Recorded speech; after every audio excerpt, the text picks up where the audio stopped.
정부 당국은 국민들을 통제하는 힘을 가지고 있으며 그들은 이런 권력을 즐긴다. 그들은 주로 국민들에게 특정한 지식을 강요함으로써 사회에서 자신들의 힘을 보존한다. 즉, 우리가 현재 알고 있는 모든 것은 정부 당국이 우리가 알 수 있도록 허락하고 유도한 것이다.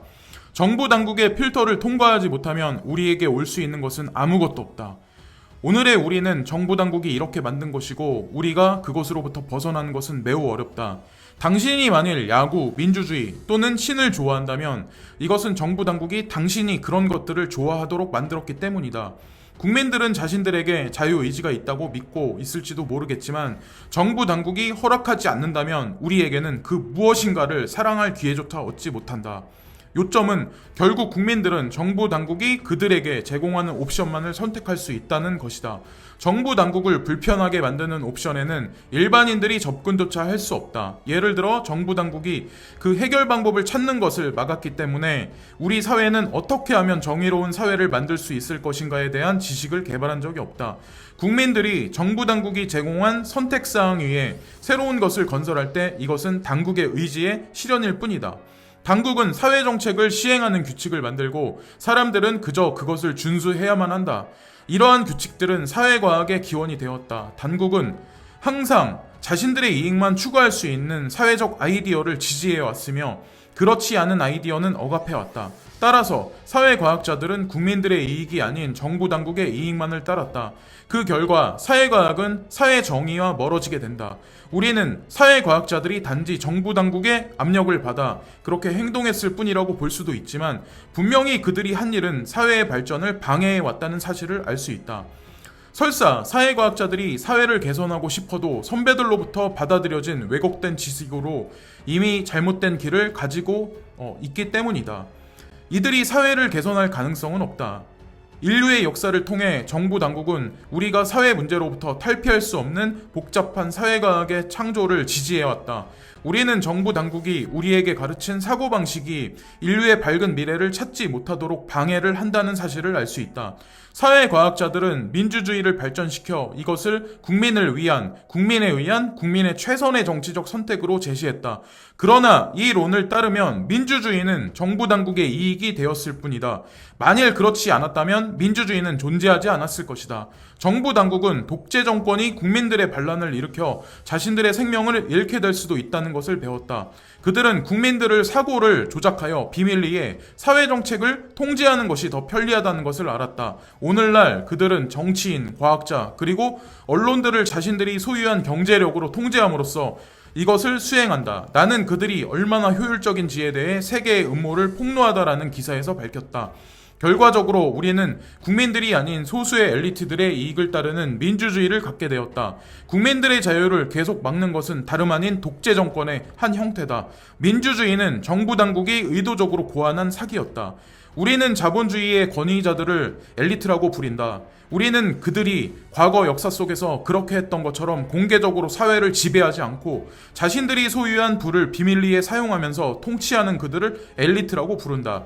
그들의 권력은 공개적으로 통치하는 독재자의 권력보다 크지만 훨씬 안전하고 안정적이다. 국민들은 이들이 누구인지 모르기 때문에 권력에서 엘리트를 제거할 수가 없다.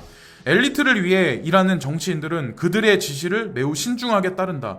만일 이 엘리트들의 재정적 지원을 잃게 되면 더 이상 정치인이 될 수 없기 때문이다. 과학자들은 자신들이 엘리트에게 순종하지 않는다면 연구에 대한 보조금을 받지 못할 것이고 더 이상 자신들이 과학자가 될 수 없다는 사실을 잘 알고 있다. 이것이 사회과학자들이 사회발전의 마지막 단계로 자본주의를 제시하는 이유이다. 사회도 자본주의를 대체하지 않는다면 자본주의를 개선할 수 있는 실질적 솔루션을 제공하지 않음으로써 자본주의의 전체 철학은 앞으로도 자본가들이 이익을 얻도록 하는 것이다. 오늘날 이 목표를 달성하는 모든 길은 노동자의 착취로 이어진다. 우리가 알고 있는 자본주의는 매우 부당하다. 사회과학자들은 엘리트의 지위를 위험에 빠뜨릴 수 있는 아이디어를 방지하고 엘리트의 지속적인 생존을 돕는 아이디어를 창출한다. 엘리트들은 사회과학이 마르크스주의를 지지하도록 장려했다. 이것은 마르크스주의가 노동자들을 자본주의를 대체할 수 없는 잘못된 길로 인도할 것이라는 것을 미리 알고 있었기 때문이다. 역사는 그것을 증명했다. 그것은 또한 엘리트들이 최고의 지식인들도 속일 수 있음을 보여준다.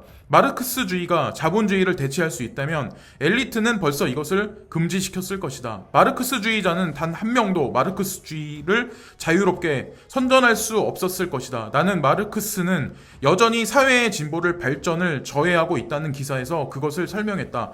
더 나은 미래를 위해 싸우는 서방 세계의 모든 조직들은 그들의 운영에 돈이 필요하며 다른 사람들은 아무도 돈이 없기 때문에 엘리트에게서만 돈을 얻을 수 있다. 그래서 이 단체들은 모두 엘리트에 의존해야 하기 때문에 사회 정의와 더 나은 세상을 위해 투쟁할 힘을 잃는다. 대신 엘리트에 의해서 타락함으로써 세상 사람들을 오도하고 인류의 밝은 미래를 막는다. 세상 사람들이 이용할 수 있는 모든 정보는 엘리트들에 의해서 만들어지고 지원받는다.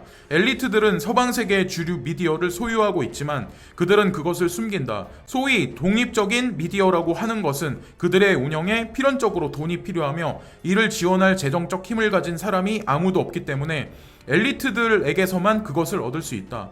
그들은 엘리트들에게 순종함으로써 이러한 지원을 받는다. 그들은 엘리트가 싫어할 만한 자료들을 출판하지는 않는다. 반면에 엘리트가 무언가를 홍보하는 것에 관심이 있다면 사람들이 머리를 돌리는 곳마다 그것에 관한 정보를 볼 수 있다. 지속적으로 특정 사실에 대한 언론 보도가 반복되면 이것은 사람들을 속이기 위해 만들어졌다는 것을 알 수 있다. 예를 들어 9.11 테러의 허위 선전에 엘리트들이 수십억 달러를 투자한 덕분에 사람들은 아직까지 9.11 테러 공격에서 정확히 무슨 일이 일어났는지에 대해서 혼란스러워한다. 세월호도 마찬가지이다. 그들은 9.11 테러에 자신들이 참가한 사실을 감추기 위해 사람들을 속이고 사실을 오도했다. 엘리트들은 9.11을 이용하여 여러 독립국가들을 정복했고 전 세계 사람들의 자유를 감소시켰다. 엘리트는 속임수의 달인들이다. 그들은 조작은 또한 사람들을 분열시킨다. 왜냐하면 그들은 아무것도 바꿀 수 없기 때문이다. 나는 9.11에 대한 폭로기사에서 9.11에 대해 도대체 무슨 일이 있었는지에 대해서 설명했다. 지구온난화 선전은 CO2 생산에 대한 규제를 높이는 것인데 이것은 세계의 산업 발전에 특히 개발도상국의 발전을 막음으로써 엘리트들의 힘을 유지하려는 의도를 가지고 있다. 그렇다. 사하라 사막은 팽창되고 지구 온난화의 결과로 북극은 줄어들지만 부유한 나라에는 영향을 미치지 않는다. 엘리트가 지구 온난화 문제를 만든 것은 기후 변화를 우려해서가 아니라 세계를 통제하는 규칙을 시행하고 싶어서이다. 비슷한 예에서 핵무기의 개발은 그것이 없는 국가에서는 개발이 금지되어 있다. 그러나 선진국들은 핵무기를 제거해야 할 의무가 있지만 핵무기를 제거할 의사가 없다. 엘리트들은 서방 세계에서 모든 사건과 대화를 시작했다. 그것은 사람들이 엘리트가 생각한 방식으로 생각한다는 것을 의미한다. 즉 사람들이 무엇을 하든지 엘리트들이 지원하는 것 외에는 아무것도 할 수 없다는 것을 의미한다. 이것이 오늘날 아무것도 변하지 않는 이유이다. 오늘날의 사회는 사람들이 자신의 요구를 자유롭게 만들고 충족시킬 수 있는 자유를 방해하는 권위주의의 독재 정권이다. 모든 사회적 문제는 권위주의 체제에서 시작되었으며 모든 사회적 문제에서 벗어나는 것은 평등권에 있다. 평등한 인권은 모든 사람에게 동일한 기회를 제공함으로써 좋은 사회를 만드는 것이다. 이것은 모든 인류의 역사 속에서 권력자들이 방해해온 것이다. 그 결과 오늘날 우리는 진정한 평등이 무엇인지조차 알지를 못한다. 이러한 인권이 평등하지 않기 때문에 부분적으로 평등한 인권과 같은 것은 없다. 평등한 인권의 패키지는 하나뿐이며 평등한 인권이 어떻게 보여야 하는지를 발견하는 것이 로켓 과학이 되어서는 안 된다. 평등하지 않은 모든 권리를 제거하고 평등한 인권 교체를 상상하려고 하면 누구나 아이디어를 내놓을 수는 있다. 문제는 매우 간단하지만 사회는 지금까지 동등한 인권을 정의하지 않았다. 평등한 인권을 정의하기 위해서는 인류 역사를 통해 생성된 모든 당국의 강제된 지식을 제고해야 한다. 사회과학자들은 그것을 원하지 않을 뿐만 아니라 그들이 받아들인 왜곡된 지식을 제고하고 새로운 구상 자체를 거부한다. 사회과학은 사회를 발전시켜야 하지만 실제로는 사회의 발전과 인류의 밝은 미래를 가로막아 왔다.